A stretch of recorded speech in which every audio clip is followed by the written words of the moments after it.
Hello everyone, welcome back to another episode. Today we will make our own buttons for the game and also work on the menu. The buttons will be able to react to our mouse events such as mouse over and mouse pressed. But there's actually two other buttons I would like to present for you today. It's the like and subscribe button. This tutorial is not yet over and you don't want to miss the rest, so make sure you subscribe. And just to remind you guys, if you ever get stuck, you can look at the code online or even download it if you want to, both from GitHub and my website. Just select the branch that matches the episode number you're working on. It's usually a silly mistake that is easily fixed, but if you're still having problems, head over to the Discord server and you can post your questions there. Last episode we added game states that allow us to run only the code that we need for the game state that we are currently in. Say we're in the playing part of the game, we don't need to add a lot of if brackets just to make sure that we're only running the code that we need. We simply add a class for each game state and put the code in there. If we add more game states, we simply add to our switches that separates the code. So it's much easier now to scale our game and still have very readable code. We also created our first interface. We have implemented interfaces before, but now we have made our own. It's a great way of making sure that we don't miss any methods in any class that uses that interface. Alright, let's begin. And since we're going to add buttons to our game, let's add a new package that stores all our UI code. So UI like buttons, backgrounds, maybe different health bars, whatever. So we need a package for this. So right click, source, new package. And we're just gonna call it UI. And the first class, let's add a button class. And we might have different types of buttons. For now, we're just going to do the buttons in our menu. Then later on, when we are playing, we might have buttons for pausing the game and whatever we might think of. So we need a name for this button, and since it's going to be in the menu, let's just make it a menu button. It's not a menu button, but it's a button in the menu, if that makes any sense. And then just create it.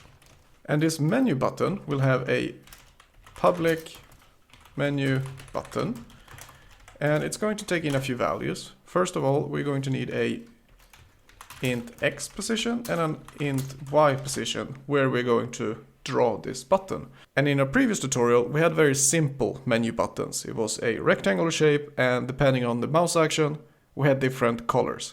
But this time, we're actually going to have images such as these.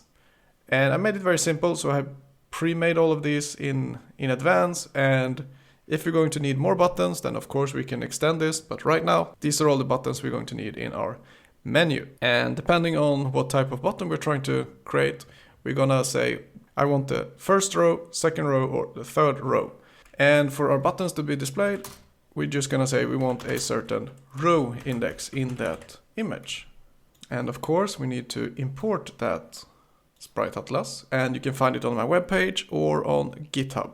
So now with the button atlas in there, we will also need to have a game state as a input to this menu. And that is because when we press the button, we want to change the state.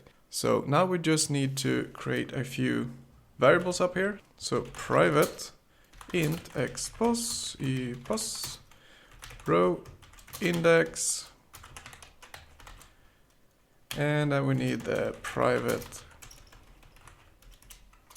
game state, and of course this dot y post.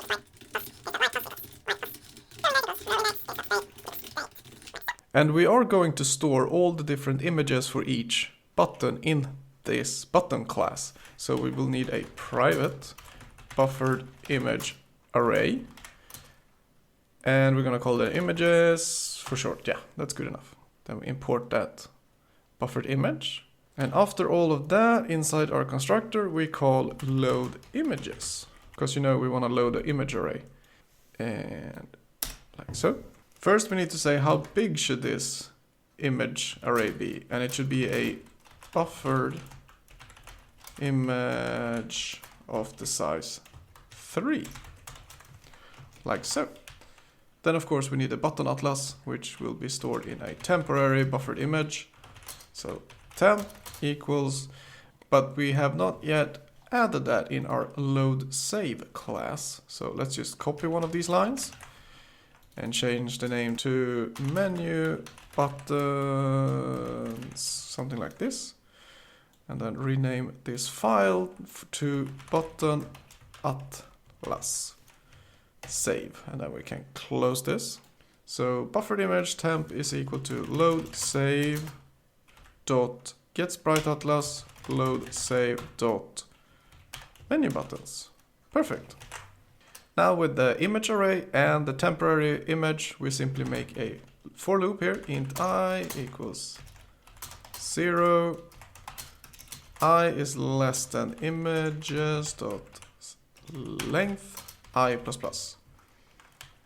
Temp dot get sub image. And now we need to know how big the images should be. And instead of typing it all out here, I already have it written down, so I don't have to go and check the size of it. Let's actually go to our utils package, and in our constant class, we're going to add a new static class. So public static class, and let's call it UI, and just 2 brackets. But now we create a new class inside this class. So public static class buttons.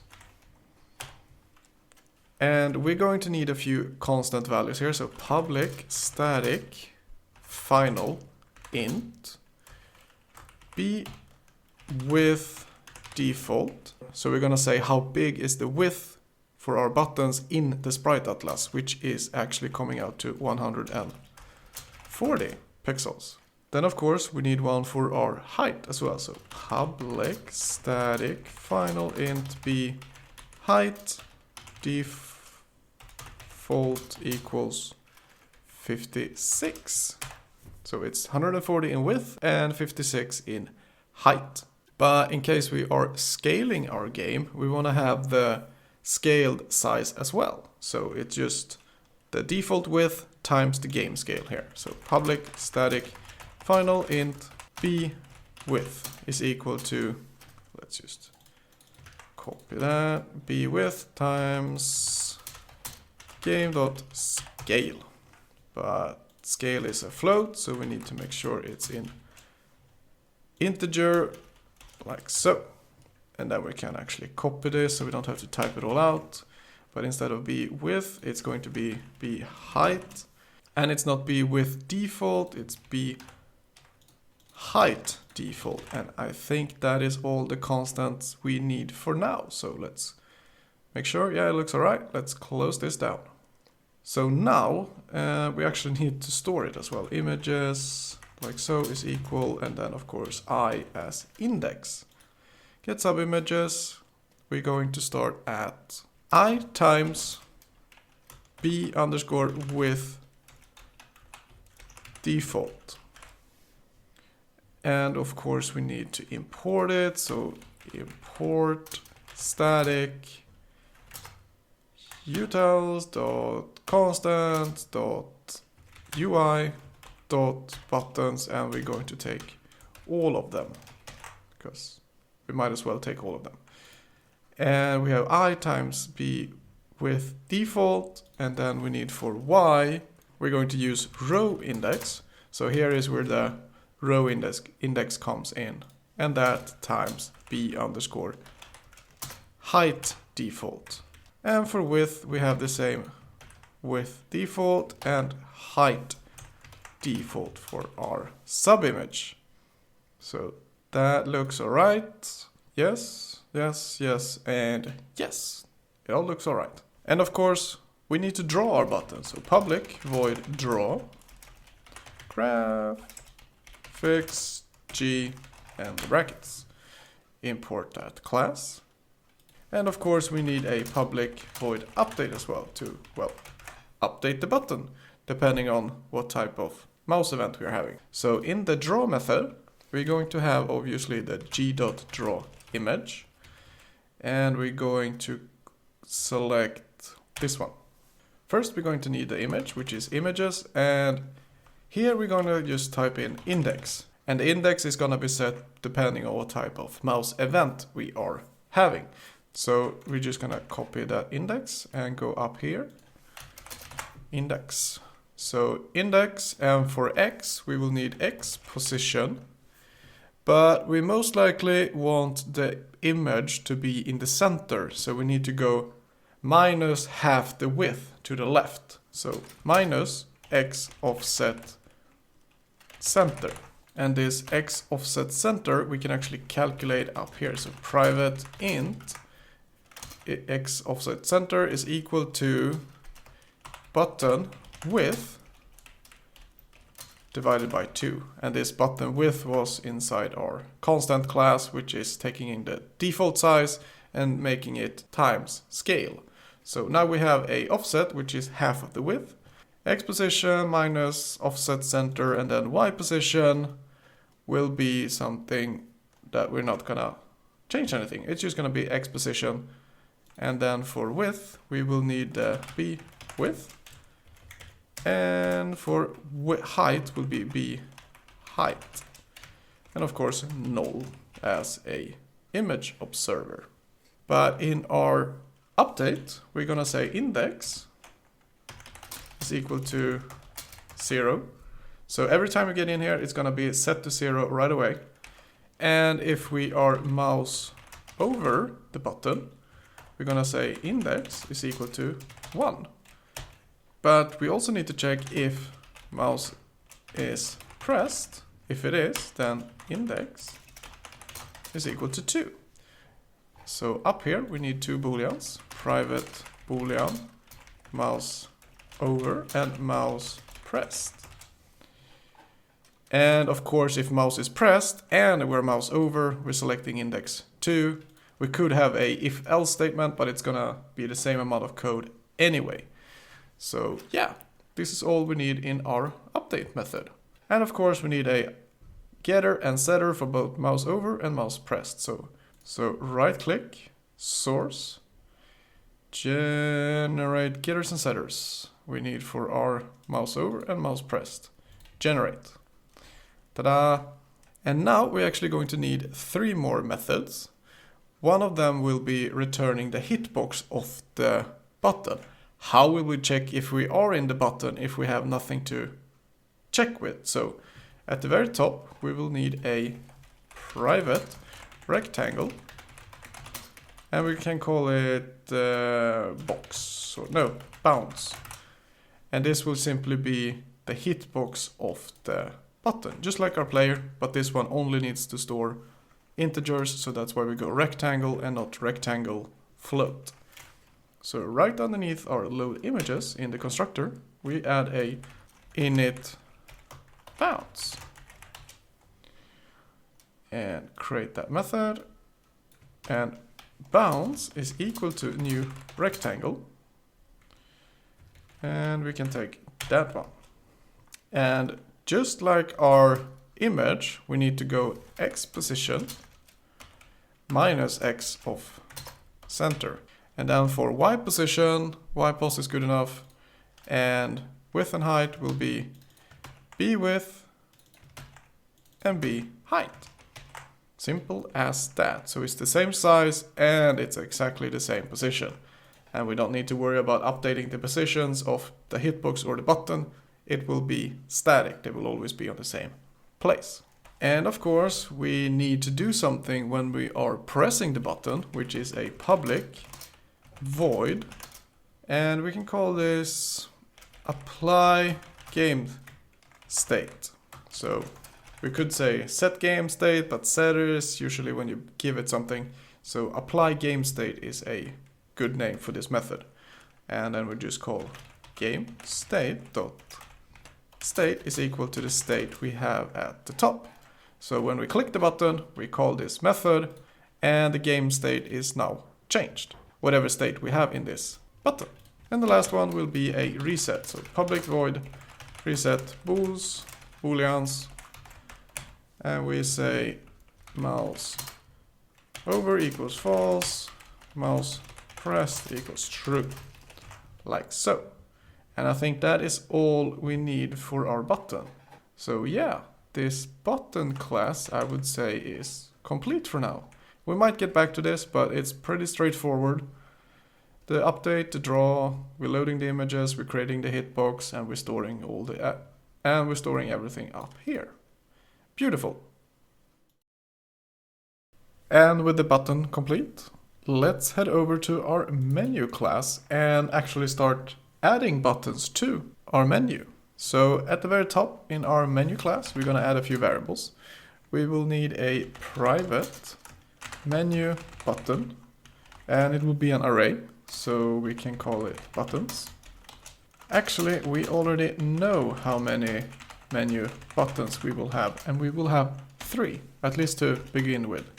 So let us just declare and initialize it up here. Menu button, yeah, that looks alright. And that is all for now for the buttons. Then we can head down to our constructor.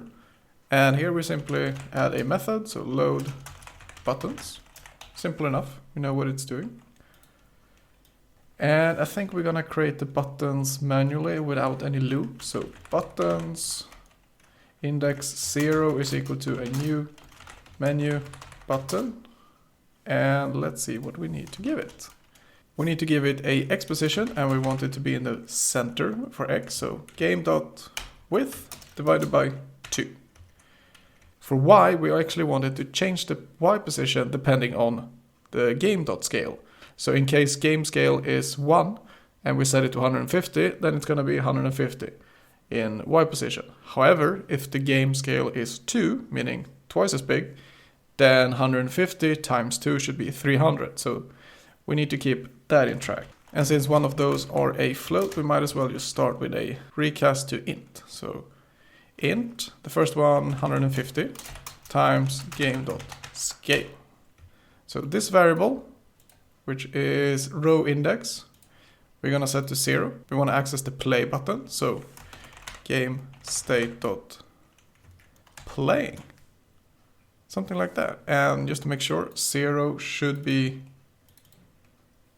yeah, 0 is the play button, second is option, third is quit. So yeah, that looks alright. Let's just copy this one, paste it. First we have playing, and then we want to change it to options, but we don't have that, right? Game state here. No. So let's just add a options and also a quit state inside our game state. So now we have 2 more game states to worry about. And so the second buttons for option should be options, and the last one should be quit. So yeah, that looks alright. And the position should be 150, no, 220 for options, and 290 for our quit button. And that's all we need to do for the position of our buttons. And that's all we need to do for our position with the buttons. But before we continue, let's not forget to set different indexes for our buttons array, like so. Perfect. And since we're using an array to store all our buttons, update will be very simple. We say for MenuButton, that and buttons, MenuButton.update. Simple as that. And then we can copy this array actually. For our draw function, we can remove what we have and then say mb.draw. And for our mouse pressed, we can use the same array. But now we want to check if we are pressing inside this button. If we are, then we actually want to set this button to mouse pressed is equal to true. So we're going to need some brackets here, 2 of them. So here we want to check the case if we are inside the button when we pressed. And we have a mouse event and we have a button. But if we scroll up, our menu extends state, and every game state is going to extend this class. And we might have buttons in more than just one state. So why not head over to our state class and place a method here. So public boolean is the player pressing inside the button. So we need a mouse event e and also a menu button mb, like so. And we need to import that class. Make sure you click the correct one, java.avt.event. And our menu button is from UI. All right. So in here we simply return menu button dot get bounds, which is the rectangle, dot contains e.getx e.getY. So we're returning a boolean that's going to give us a true if our mouse is inside this rectangle. Otherwise it's going to return false. So we just call return contains, and we get a boolean. And depending on that boolean is in event and mouse button, we say mouse button dot set mouse pressed true. And then of course we can only press one button at the same time. We say break, and that's gonna stop this loop from continuing. And for our mouse released, we can take the same loop like so. And here we're gonna check if we're releasing our mouse, are we inside a button, then we wanna execute whatever the button says. First we're gonna check if is in mouse event, menu button, and if we are inside the button when we release it, we've also call if mouse button dot is mouse pressed, unless if we didn't press the button, let's say we pressed outside, then dragged our mouse over the button and then released it, we didn't press the button. So first we're checking if it's inside it. If that's true, we're also making sure that this mouse button is actually pressed before. If that is the case, menu button dot apply game state, so we're changing the game state. And then of course we add break as well for this check, or for this loop rather. And when we have been through this array, we say reset buttons, just in case there is some button that is still not reset. And we're gonna create it, and in here we say menu button mb.reset booleans. That little method that we added at the end of creating this button. And for our mouse moved, we're first going to set all mouse moved booleans to false. So the loop mouse button dot set mouse over false. And this is just to make sure that between each update we are resetting the mouse over boolean, because we might move away from one button. So that's why. And then of course we check whether or not we are hovering over any type of button. So if is in mouse event, mouse button dot set mouse over equals true. And we actually need brackets there, just like before. And we call break, like so. Beautiful. And I think that is all for our mouse events to our buttons. Yeah, that looks all right. We're not gonna use clicked, we're gonna use pressed instead. And we can actually test it just to see how it looks. So let's start it up. And we have our buttons, but unfortunately they are all play buttons. Why is that? Oh, because we set them all to 0. Now we set 0, 1, 2. Let's give it a try again. Play options quit. Beautiful, but as you can see there's no events happening. I cannot click them. And that's because inside our mouse inputs we are not using mouse moved, mouse pressed or mouse released. So we need to do that. And it's not gonna take too long. All we do is we can copy this switch from mouse clicked. Are we going to use mouse clicked at all in menu? I don't think so. So mouse input, we can actually remove that from mouse clicked. And for mouse moved, we say gamepanel.getGame getMenu.mouse moved. And for the same for playing. Then copy this again. Mouse pressed, and of course mouse released. Let's begin with pressed. Mouse pressed. And of course mouse released. Like so. Let's take a look if it's going to interact with our mouse events. it is. So I can press. Oops, everyone got clicked for some reason. Why is that? And why is that? Reset buttons, that looks alright. Reset boost, mouse over false, mouse, true, it should be false, Jesus. So, now, third time's the charm, let's take a look. Hover works, pressed works, released works. And if I press play, boom, we're inside play menu. Beautiful, I can go back. Options doesn't work, and quit doesn't work. And we're not gonna add the options menu, but we can go to our game class and inside here for our update, in case we are in the menu, we update playing yes, default. But here we're going to add actually case options and also case quit. So if we are inside options or quit, we can do a system.exit, exit, and set 0. This line of code is system.exit is gonna exit our program or terminate it. And depending on what type of integer you pass in here, you can get a certain type of exit log or something similar. So in case something breaks when you exit it, you can then handle it differently. But we're just gonna pass in 0, nothing that we're going to use anyway. So let's start it up again, and we can go to play, yes. And if we click options or quit, we are going to quit the game. So let's try quit. So our buttons works. Now let's just add a background for it as well. And for the background, I already have an image ready. And of course I made it simple. So we're just gonna take this image and draw it inside our menu. So let's just import that image into our res folder.